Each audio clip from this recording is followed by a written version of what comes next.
complexo que toda criança vive nessa fase da vida dela, que é o complexo de Édipo. Falamos nesse complexo em vídeos anteriores, quando nos referimos às neuroses das pessoas na fase adulta, mas sempre a gente se referia ao Édipo, algo que foi vivido pela criança na infância, né? E esse complexo de Édipo é considerado para a psicanálise o paradigma principal da psicanálise, porque ele tem uma importância fundamental no desenvolvimento do psiquismo humano, no desenvolvimento psicoemocional da criança. Então ela tem uma importância muito grande no desenvolvimento psicossexual, desenvolvimento emocional da criança. E toda a vida dela depois vai ser pautada nisso aí, nesse complexo. O que é esse complexo de Édipo? Freud, quando ele estudava, né, quando ele atuava como neurologista no final do século XIX, início do século XX, ele começou a perceber que as pessoas que ele atendia não se curavam, que as pessoas não melhoravam. E o que tem? O que acontece? E daí ele percebeu que havia algo abaixo, algo mais profundo além disso aí. Por isso ele fez uma teoria toda para mostrar isso, né? Ele começou a ouvir mais atentamente as pacientes histéricas, e ele começou pela histeria, né? Isso está nos livros, né, da psicanálise. Ele começou a ouvir mais, parou para ouvir, para escutar, foi um processo longo, é uma teoria baseada numa forma empírica, porque é baseada na clínica, nos atendimentos dele. E ele começou a perceber que toda pessoa mostrava isso na clínica, em toda pessoa havia essa marca lá da infância, né? Em toda pessoa que ele atendia, na fala dessa pessoa, seja homem ou mulher, ele percebia que havia ali uma criança que falava, uma criança que falava no momento que ela viveu anteriormente. E aí ele vai formando essa teoria baseada em tudo isso. Ela tem esse nome, Édipo, complexo de Édipo, porque é baseada na mitologia grega, onde havia uma pessoa, um homem que se chamava Édipo, filho da Jocasta e do Laio, e ele amava a mãe. Amor erótico pela mãe. Foi o primeiro amor da vida dele. E ele odiava o pai, acabou matando o pai. Então, isso aí ficou metaforicamente simbolizando o que a criança vive na infância. E toda criança vive isso. É o complexo do qual nenhuma criança escapa, né? Por quê? Porque toda criança vive esse momento na vida. Ela ama o genitor do sexo oposto e odeia o outro genitor. E isso vai sempre, tanto na vida do menino como da menina, vai acontecer isso. Ele vai amar um e odiar o outro. E aí ele vai viver aquele momento conflituoso, porque vai haver muito sentimento de culpa e uma angústia muito grande, e ele vai vivendo esse momento, e de acordo com a vivência que ele tem na casa dele ali, naquela vivência familiar, ele vai formando o seu desenvolvimento psicossexual. Essa fase ela acontece antes da fase de latência, né? Na fase onde a criança está, depois da fase anal, onde a criança vive esse momento. Esse fator é importante na vida dela. Como que é isso? Como que funciona isso aí? Como que começa a acontecer? O primeiro é diferente para meninos e meninas. E hoje nós vamos falar só no complexo de Édipo para o menino. Acontece em 3 momentos importantes na vida dessa criança, desse menino, né? De início, para ambos, para menino e menina, acontece da mesma forma, é o amor pela mãe. Por que ama a mãe? Porque a mãe é aquela que tem mais contato, é aquela que acolhe desde pequenininho, é aquela que tem na barriga, que conversa com ele, né, onde ele vive aquela relação de amor desde o momento do útero. E depois, quando a criança nasce, né, a partir do momento em que ela atende às suas necessidades, onde ele tem uma necessidade, a mãe está ali pronta a atender. Então começa uma relação, um vínculo amoroso ali muito grande entre aquela criança e a mãe. E isso vai continuamente, porque a mãe descobre os seus desejos, a mãe vê o que ela precisa, a mãe atende às suas necessidades, e a criança vai crescendo pautando esse amor. 2, 3, 4 anos, vai aumentando na relação esse amor do filho pela mãe e vice-versa. Não podemos deixar de falar também a mãe, né? A mãe também vai criando um vínculo emocional muito forte com essa criança, com esse menino, né? Muitas vezes, né, existem mães em que isso é tão forte que a vida dela passa a ser aquela criança, deixando um pouco de lado, né, o pai, porque uma coisa é ser normal no início, né? Essa relação ser normal do início e o pai ficar um pouco de lado, porque ele não participa tanto quanto a mãe da criação do filho inicialmente. O filho necessita mais da mãe. Mas depois, isso é para ser deixado de lado. Mas tem mães que não, que colocam esse filho no lugar do grande amor da vida dela. E aí a criança começa a viver esse momento, o menino começa a viver esse momento aí desse amor, menino e menina.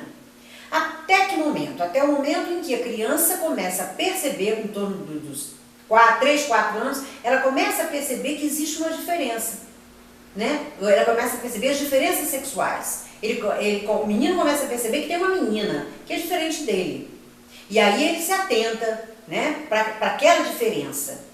Coincide no momento também onde ele a libido está voltada para os órgãos genitais, né? Aquela fase em que a libido está voltada para os órgãos genitais. Aí ele começa a manipular os órgãos genitais, porque ele tem prazer, dá prazer a ele. E sempre tem alguém que chega e briga, alguém que fala alguma coisa, e não pode mexer aí, e não mexe nisso não, porque eu vou tirar isso aí. Sempre tem uma fala de um pai ou de uma mãe que fala isso, né? E aí o menino começa a perceber, ele já tinha percebido antes que há uma menina, que a menina é diferente dele. E ele tem medo quando vem essa fala, né? Ele associa e pensa, poxa, quem pode fazer então isso comigo? Porque já existe um amor dele pela mãe, né? Ele está ali no lugar de um rival do pai, né? No amor da mãe. Então ele começa a perceber, quem é que pode fazer isso? O pai, né? O pai. Então gera isso na criança, nesse menino, uma angústia muito grande, porque ele sente que ele não pode manter esse amor pela mãe, que ele tem que esquecer a mãe e se voltar para ele, preservar esse amor também que ele deve ter pelo pai. Agora aí também tem um outro lado, porque a mãe tem que fazer, tem que mostrar para essa criança que o grande amor da vida dela é o marido, é o pai, não é ele. Porque se a mãe acolhe esse amor de uma forma em que ela coloca esse filho no lugar do pai e descarta o pai, a criança cada vez mais se envolve nesse amor. E aí ele deixa de olhar para o pai, enquanto exemplo de homem, enquanto exemplo de caráter, né? Ele deixa de olhar para o pai para se identificar. E aí o que acontece? Aí acontece de esse Édipo não se configurar de uma forma como deveria, né? Normalmente tem que acontecer isso, tem que acontecer ele abrir mão da mãe, se voltar para o pai se mostrar presente ali enquanto homem também, e ele vai seguir o quê? Ele abre mão desse amor pela mãe e ele começa a se identificar com esse pai enquanto homem, nas suas características, na sua maneira de ser, no seu caráter, na aquisição de valores que essa família tem, morais, éticos, sociais, né? Tanto de um como de outro. E ele acaba esquecendo esse amor, recalcando esse amor que ele tem pela mãe, porque ele vê que é um amor proibido e que ele não pode ter essa relação de amor com a mãe. Então ele vai apagar tudo isso, né, da vida dele, recalca na fase infantil e aí ele se volta para esse pai e se identifica com ele, adquirindo também valores da mãe. E aí termina o complexo de Édipo, nessa angústia muito grande, nesse período de angústia para essa criança, para esse menino. É mais simples do que para a menina se configura uma coisa mais complicada um pouco, mas é dessa forma que acontece para o menino, né? Nesse período ele recalca, ele esquece o Édipo e na fase ele vai entrar agora no período de latência, que é um período em que a criança se dedica muito à parte social, à parte de conhecimentos na escola, à parte esportiva, intelectual, línguas, arte. A criança tem um período de muita dedicação a essa parte nessa época, porque ele se acalma, há uma calma, né, melhor, um momento mais tranquilo para essa criança. Então ele começa a se dedicar mais a essa questão de intelectual. Passado o complexo de Édipo e a fase de latência, ele vai entrar na puberdade, que aí já vai existir outro movimento. Esse complexo de Édipo só vai retornar para essa criança depois na puberdade pré-adolescência, quando ela vai se voltar para uma outra pessoa já buscando o amor da vida dela, né? Já vai ser uma outra questão. Mas o complexo de Édipo em si é isso, é esse amor muito grande que o menino tem, o menino especificamente, que é o que nós estamos falando hoje, ele tem pela mãe e esse ódio que ele tem pelo pai, considerando um pai como rival.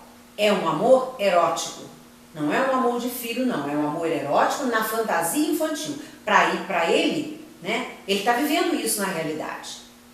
É uma fantasia que ele tem porque ele está no mundo imaginário. A criança até 8, 10 anos, ele está vivendo um mundo imaginário, no mundo da fantasia. Então, para ele, aquilo dali está acontecendo verdadeiramente. E é a partir desse complexo de Édipo que se instalam as neuroses. E no final do complexo de Édipo, a criança, a estrutura psíquica da criança já se caracteriza, ela já se impõe enquanto neurose, psicose ou perversão. É aí que se estrutura essa estrutura psíquica da criança, é nesse momento da criança. E também a gente diz que o Édipo, o superego, ele é herdeiro do complexo de Édipo, porque é o momento que se forma o superego. O que é o superego? Só para falar um pouquinho disso aqui, depois eu vou fazer um vídeo mais esclarecedor sobre o complexo de Édipo, o superego. O superego é aquele momento em que, onde a gente tem as questões éticas, morais, sociais, onde a gente distingue o certo do errado, né, ou não, né, dependendo dos valores que foram adquiridos daquela família ali. Todas as questões éticas, morais, sociais estão ali, no superego. E também o sentimento de culpa, que a criança herda isso também, né, o sentimento de culpa de estar fazendo algo errado. E esse sentimento de culpa, dependendo de como foi a criação dessa vivência familiar ali, pode ser muito rigoroso. Esse superego pode ser muito rigoroso. Mas esse é assunto para um outro vídeo, que eu quero falar num outro momento, porque eu quero falar mais detalhadamente. No próximo vídeo a gente vai falar sobre o complexo de Édipo na menina, que é mais extenso, mais complicado e pautado também por uma angústia muito grande e tudo mais. E a gente veremos isso no próximo vídeo. Espero que vocês tenham gostado, que vocês tenham entendido, esclarecido mais para vocês como que é o complexo de Édipo tão falado, né, que as pessoas falam até hoje, sabe que existe, mas muitos não acreditam que a criança viva isso, mas vive sim, é verdade, porque depois você vê na clínica o adulto ali mostrando para você como ele viveu o Édipo na infância dele, né? Você vê ali na clínica aquela criança que fala no adulto. Então existe sim. Eu quero agradecer que vocês tenham continuado assistindo até agora, que estejam acompanhando, quero que vocês curtam, se gostarem, se inscrevam no canal. Ok, gente? Obrigada e até o próximo vídeo.